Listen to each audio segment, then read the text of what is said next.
Bonjour, bonsoir, bienvenue dans cette principale édition de la soirée. Tout de suite, les titres. Fermer les écoles pour ouvrir les universités, c'est le sens qu'il faut donner à la journée. École morte que le SAEMS et le QSEMS conjointement ont prévu donc le 7 novembre prochain. Par ailleurs, ces membres des syndicats d'enseignants du moyen secondaire invitent les autorités à libérer leurs collègues enseignants incarcérés selon eux de manière arbitraire. On en parle en début d'édition. Bientôt, la grève des travailleurs des collectivités territoriales ne sera qu'un vieux souvenir. C'est du moins la promesse faite par le ministre des collectivités territoriales, de l'aménagement et du développement des territoires. Modou Diagne Fada annonce des pourparlers entre les grévistes et le Premier ministre qui viendront l'entériner, vous l'entendrez. Et on est à 48 heures du combat entre Modulo et Ama Baldé. Je suis convaincu que vous êtes nombreux à attendre cet événement sportif empreint de culture. En attendant ce jour tant attendu, nous allons vous parler des deux lutteurs. D'abord, Ama Baldé. Je ne trahis pas en secret si je vous dis que c'est un fils, ou c'est le fils, oui, d'un champion incontesté de lutte. Vous voulez en savoir plus? Restez avec nous. Mamadou Dian vous propose son portrait dans cette édition. Et la rubrique culture, comme chaque vendredi, aujourd'hui, Mamadou Dian nous parle de Zulu Mbaye, un doyen de l'art plastique à qui ses pairs ont et continuent bien sûr de rendre hommage. C'est à l'occasion donc de ses 50 ans de carrière, ce sera bien entendu en fin d'édition.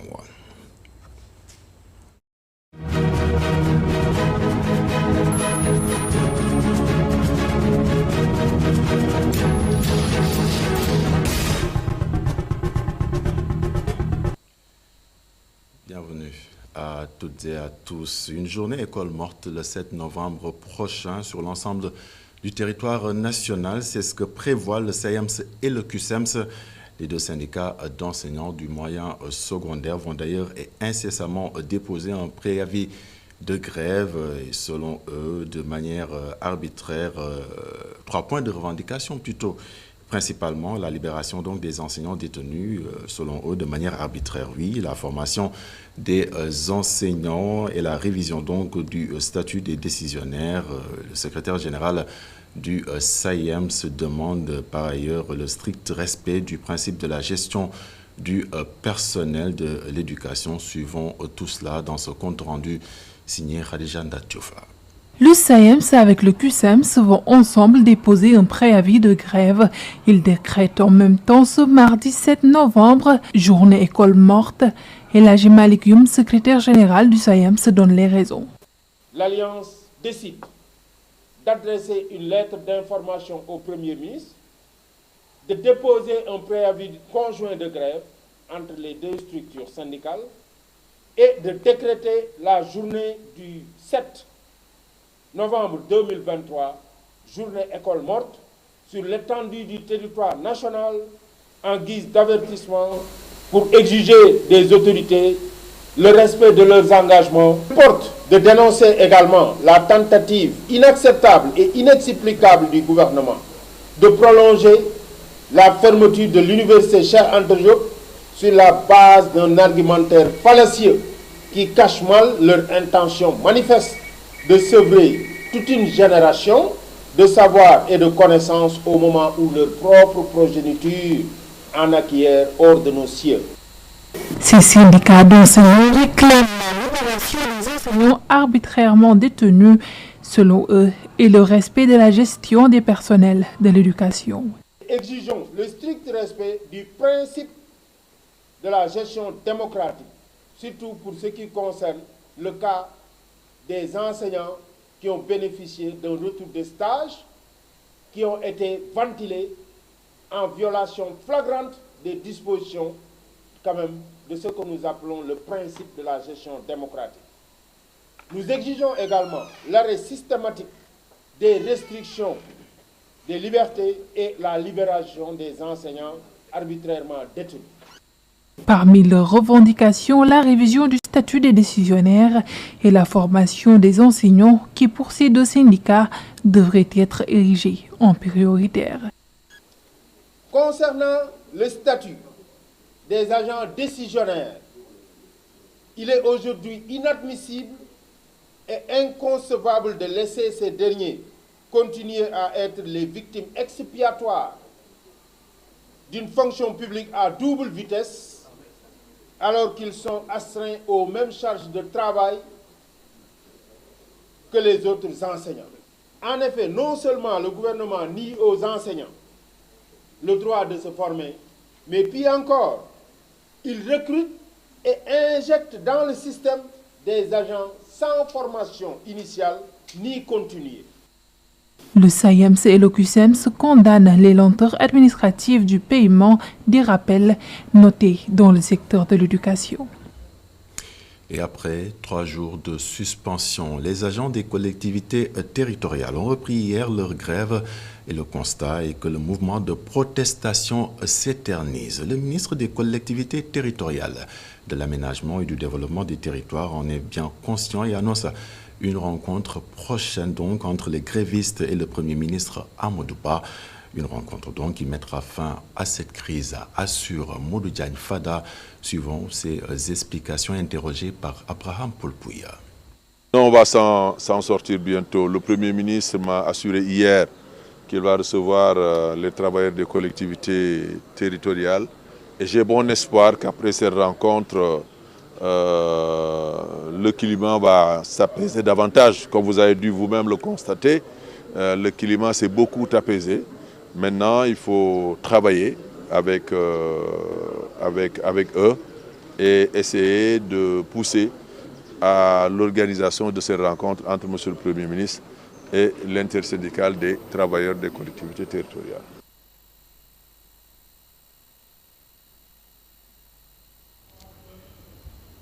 Toutes nos excuses donc pour la qualité de cet élément. Nous y reviendrons bien entendu dans nos prochaines éditions. Et des propos que le ministre justement des collectivités territoriales, de l'aménagement et du développement des territoires a tenu lors de la cérémonie d'ouverture du séminaire d'immersion au profit des membres du Conseil des collectivités territoriales de l'UEMOA.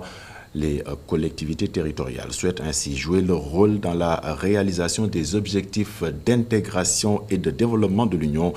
Oumar Ba est le président donc de l'Association des maires du Sénégal et nouveau président du Conseil des collectivités territoriales de l'UEMOA.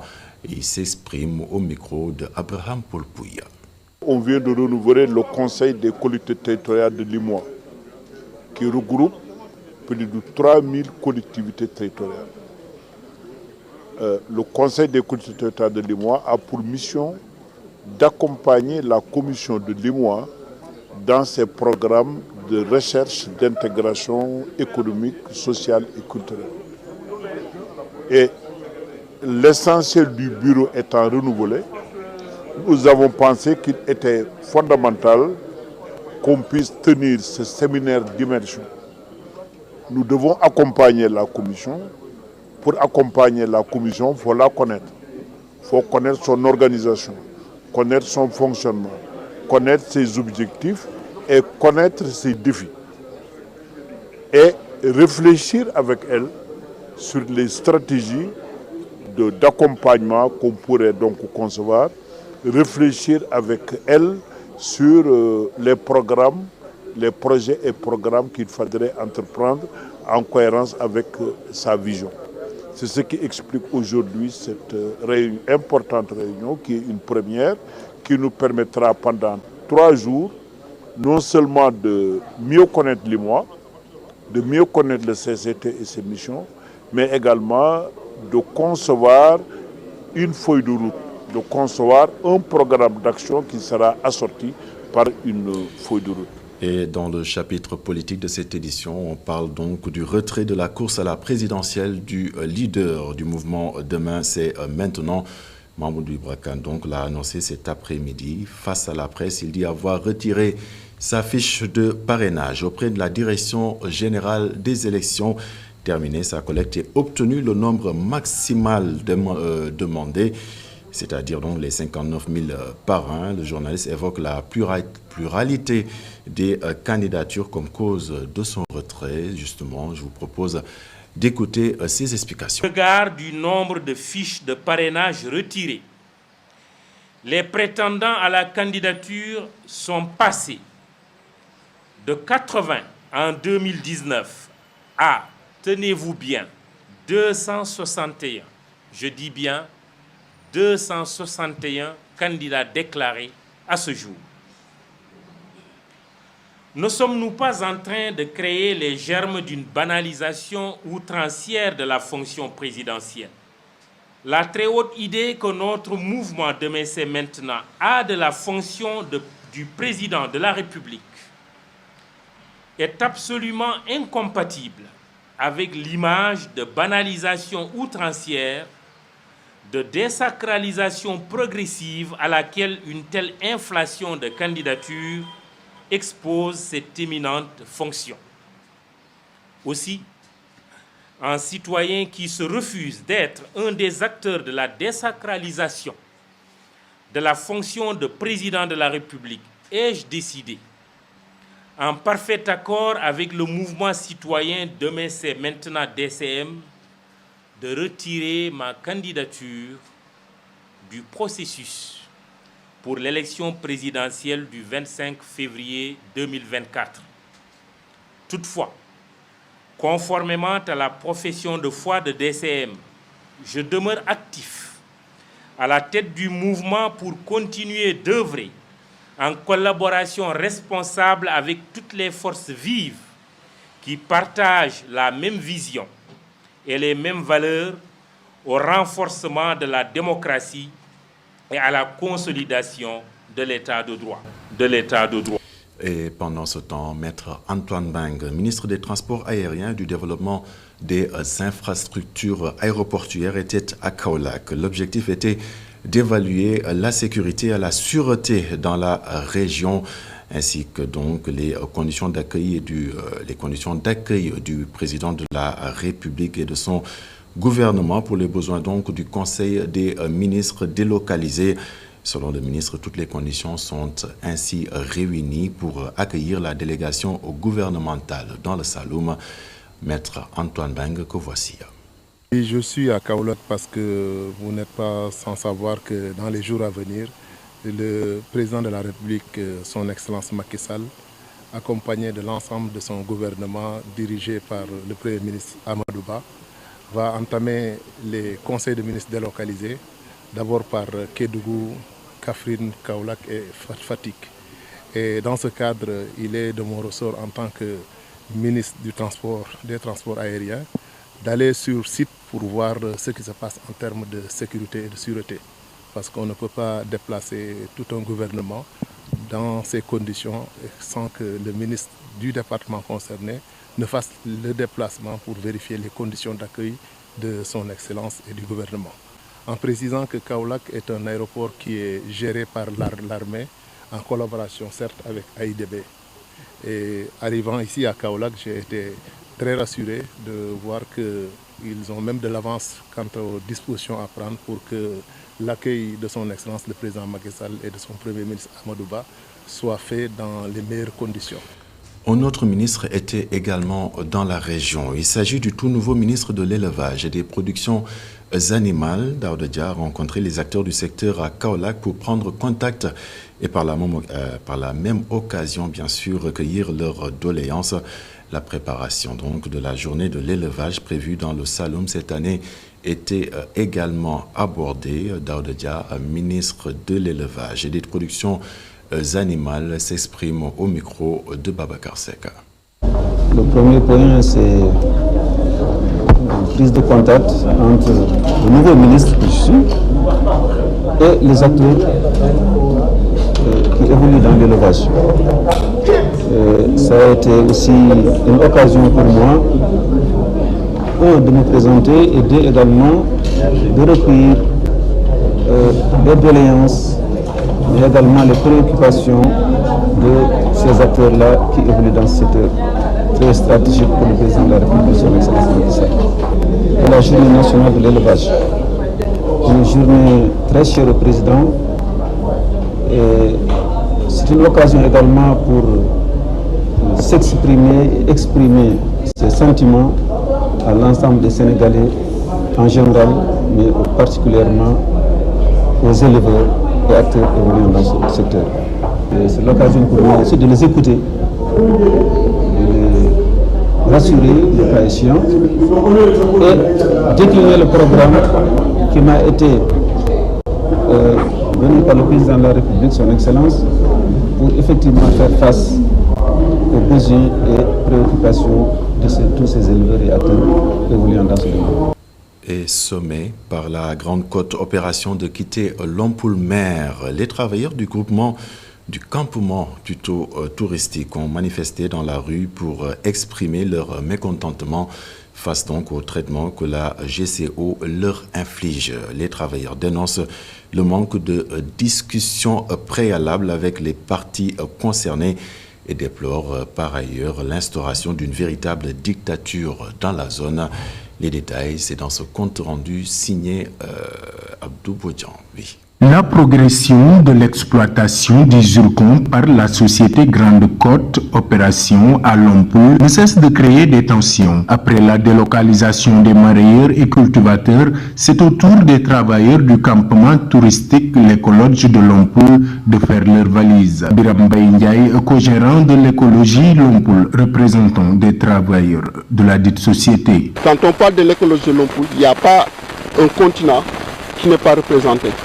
Expliquer à tout ce monde-là l'injustice qu'on est en train de subir. Parce qu'il faut qu'on arrête que les Occidentaux viennent dans nos pays et qu'ils nous prennent nos terres, qu'ils nous prennent toutes nos richesses et que la population soit laissée en rade. Selon Biram Ndiaye, ils attendent dès lors de la société minière une reconsidération des indemnités. Et la GCO vous dit, je vais faire 5 ans, mais je vais vous payer 20 mois. Regardez ce gap-là. GCO devait non seulement nous payer les 5 ans, mais devait nous payer les dommages et intérêts. Et ce qu'ils refusent. Et là, les comités n'aident pas les Sénégalais. 32 employés, tous ayant des CDI, sont contraints d'aller au chômage. Ce qu'on veut, c'est qu'une reconsidération des indemnités. GCO doit faire 5 ans ici. Nous, on a tous ici à Lompoul, Écologe, on a 32 employés. Ils ont tous des CDI. Imaginez, vous êtes là jusqu'à votre retraite et un jour on vous dit que vous allez partir. Si gain de cause n'est pas obtenu, les travailleurs du campement touristique, l'écologie compte impliquer tous les secteurs d'activité et populations impactées par l'exploitation du zircon dans cette dite localité. La gentillesse ne coûte rien, mais elle vaut tout, comme une journée donc mondiale célébrée aujourd'hui. La parole est donnée donc aux populations. Ils estiment que la gentillesse régresse de plus en plus dans le pays. Certains estiment d'ailleurs que aujourd'hui, ce qui explique ce recul est entre autres donc les problèmes liés à l'éducation ou encore à la politique. Suivons les détails avec Mme Seynabou Babou. Assis confortablement sur un banc, ce septuagénaire interpellé sur la journée de la gentillesse constate un recul de cette qualité humaine.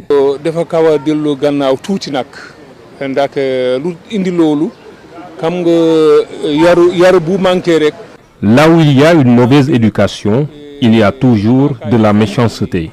Les gens n'ont plus de pudeur, ils n'en font qu'à leur tête.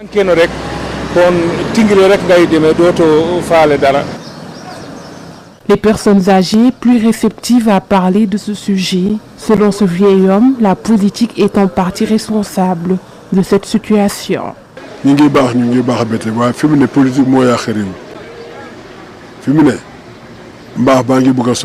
Les gens bons continuent à l'être, même si la politique commence à créer de la haine entre certaines personnes.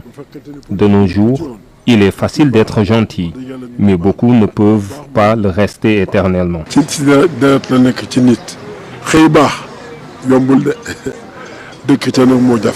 Les conflits de génération également évoqués, cette personne d'un âge avancé appelle les gens à adopter la culture de la gentillesse pour une meilleure cohésion sociale.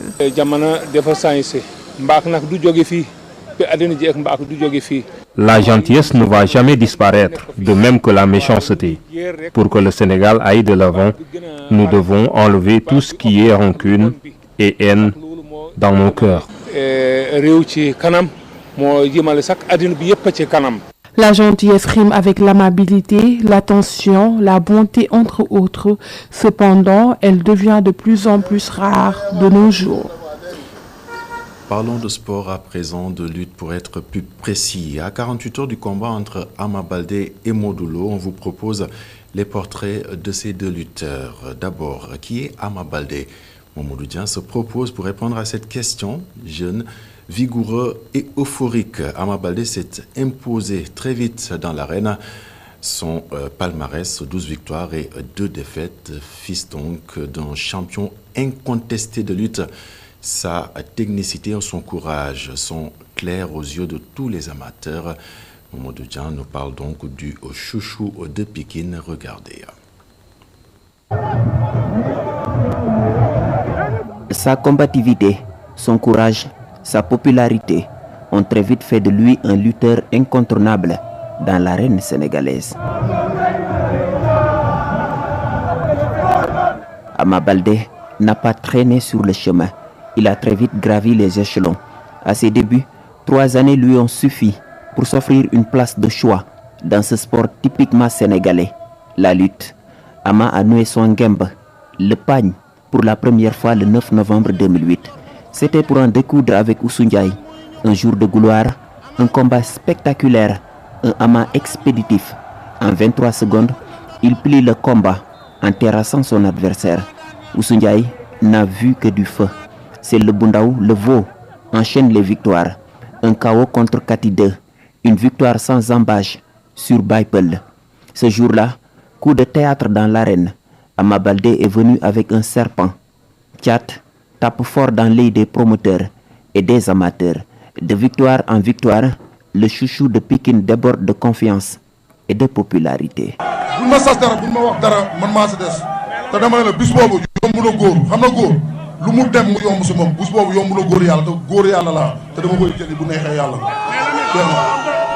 Il sera freiné par Ness, la désillusion.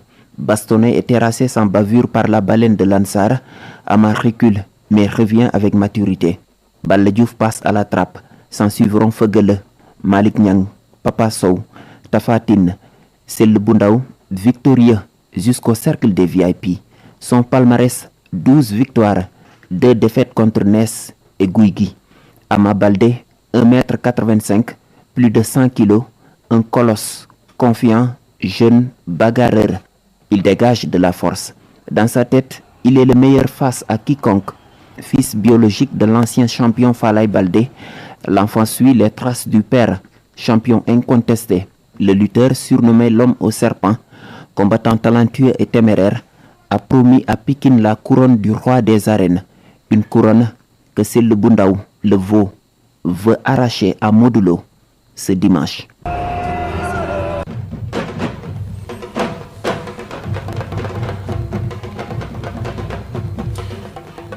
L'Afrique célèbre Zulumbaï. C'est une exposition internationale qui marque les 50 ans de carrière d'un doyen de l'art plastique. Elle se tiendra du 27 au 10 octobre, ou novembre plutôt, au musée Théodore Monod et à l'Embarcadère.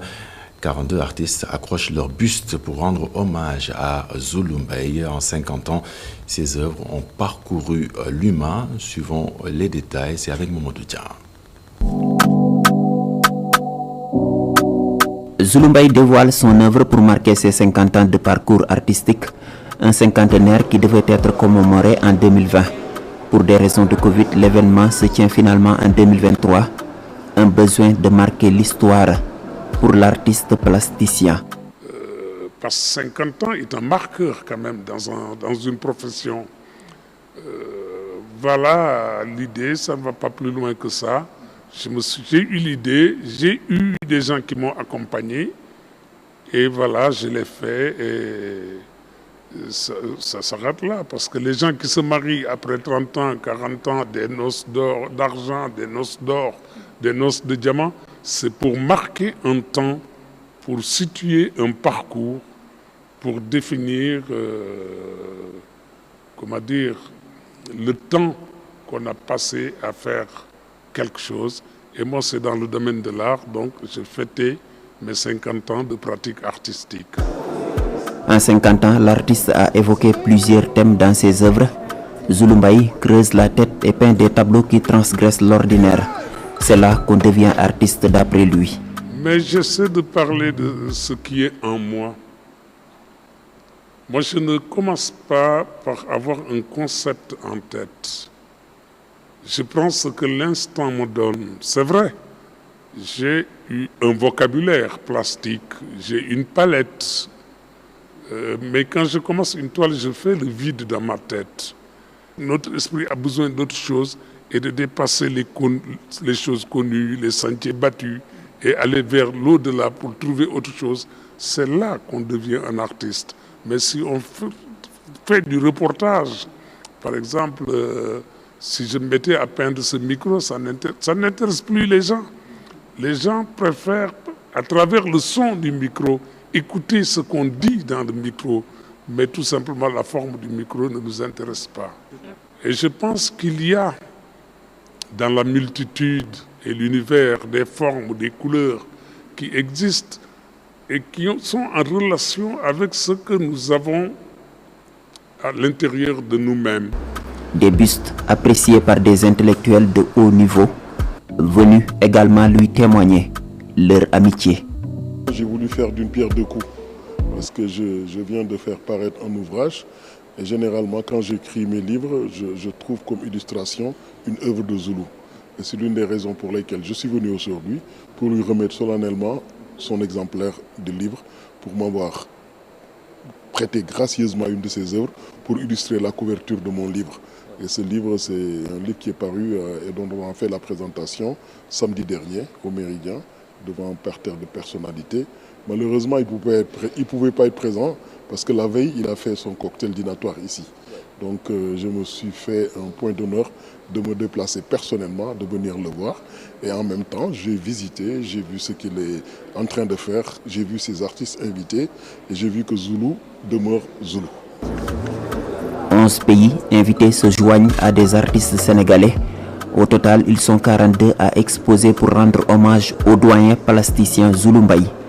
Des relations entre l'artiste et le Maroc expliquent le choix du royaume chérifien comme pays invité d'honneur. Je travaille donc avec une galerie marocaine, mais parallèlement, je suis invité souvent à l'Académie royale pour des rencontres culturelles et à plein de forums, que ce soit au Maroc ou invité par le Maroc, mais dans d'autres pays tels que par exemple récemment à Conakry où j'étais invité par l'ambassadeur marocain à Conakry où j'ai amené 3 artistes sénégalais.